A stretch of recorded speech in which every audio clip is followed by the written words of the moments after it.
Hey, I'm Rachel Abbott, and welcome back to the Standard's Tech and Science Daily podcast. If you're new here, make sure to give us a follow. Coming up, 12 days of OpenAI continues.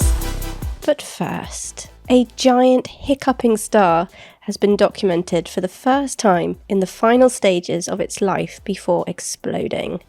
The breakthrough cosmic event was witnessed by an international team of researchers and was predicted in theory but never seen before, and only occurs with exceptionally large stars, between 60 to 150 times the mass of the Sun. But why has it been called a hiccuping star? Well, Tech and Science Daily spoke to the lead author, Dr Charlotte Angus, from the Astrophysical Research Centre at Queen's University in Belfast. We're describing them as hiccups because they're essentially fast expansions and contractions that are occurring inside the star. And this feels a little bit like the hiccups that you can have where your diaphragm rapidly expands and contracts. But what's causing this inside the star is actually a phenomenon that we call pulsational pair instability. And this only occurs in very, very big stars where its core will suddenly contract due to a chemical process. And as the core contracts, it starts to heat up and it starts to burn the material inside the center of the star faster.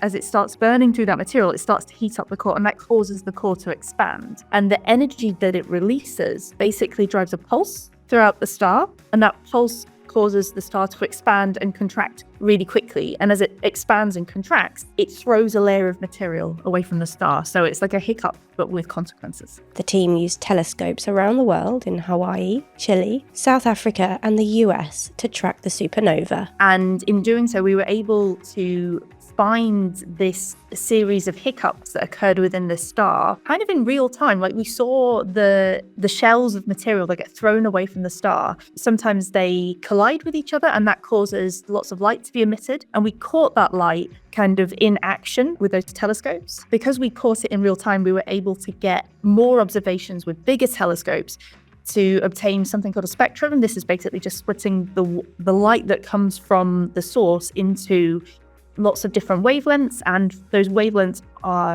correspond to different chemical signatures that are occurring within the light that we see. From that data, we were able to say, oh, this is definitely shells of material that are colliding into each other. But then to kind of work backwards and figure out exactly how those shells were being produced, I worked with some modelers in the University of California, Santa Cruz, where they've worked really hard to generate lots and lots of models of how massive stars evolve and when they reach this kind of hiccuping stage, to see what kind of massive star we needed and the number of hiccups it would have had to undergo in order to reproduce the light that we saw coming from this event.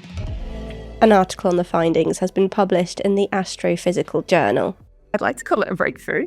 It's significant because we don't fully understand how massive stars evolve. So massive stars are the chemical enrichers of the universe. When these massive stars explode, they're producing the elements that help galaxies form, but also the elements that form you and I. We are all made of stardust. I think lots of astronomers have said that before.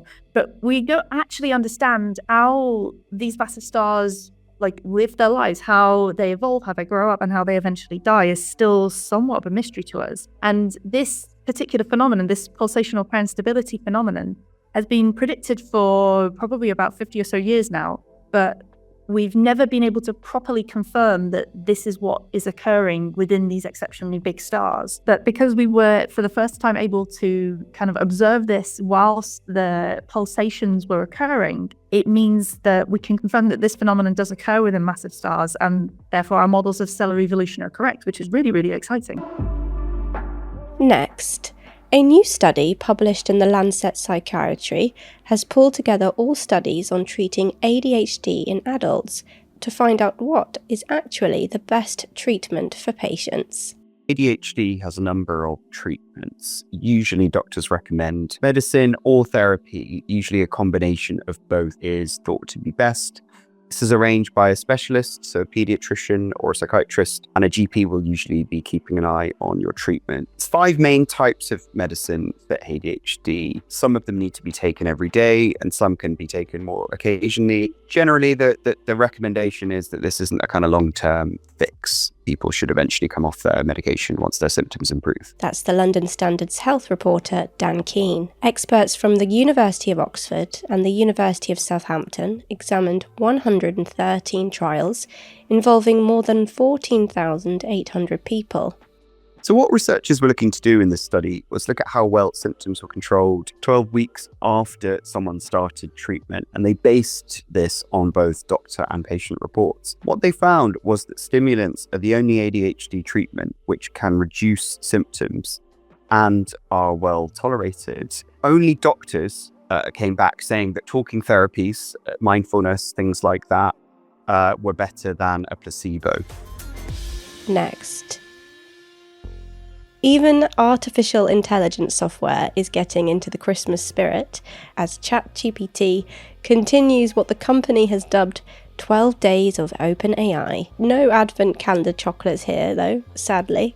Instead, a series of festive product reveals. So far, they've included the release of video generation tool Sora, integration with Apple AI and ChatGPT o1, which is refined for more accurate science and maths answers, and search for all free users of ChatGPT. With just a little while to go until the big day, Tech and Science Daily looks forward to hearing ChatGPT's best zingers of Christmas cracker jokes.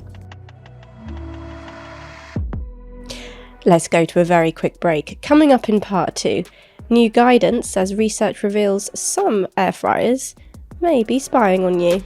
See you back here in just a minute.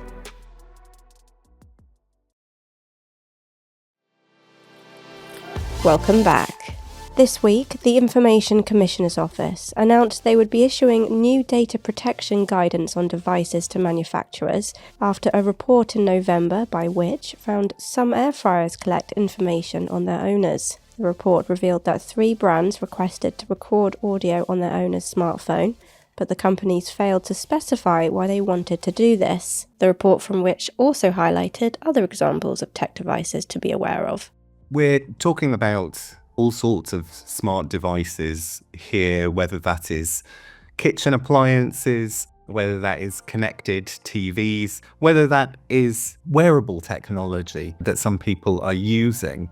And ultimately, what we're finding is folks saying that they're feeling that these products collect too much information about them, and they feel powerless, really, to control how their information is used and shared by them. That's Stephen Almond, Executive Director for Regulatory Risk at the ICO. Earlier this year, we asked a panel of consumers about their priorities for smart products based on their experiences of using them.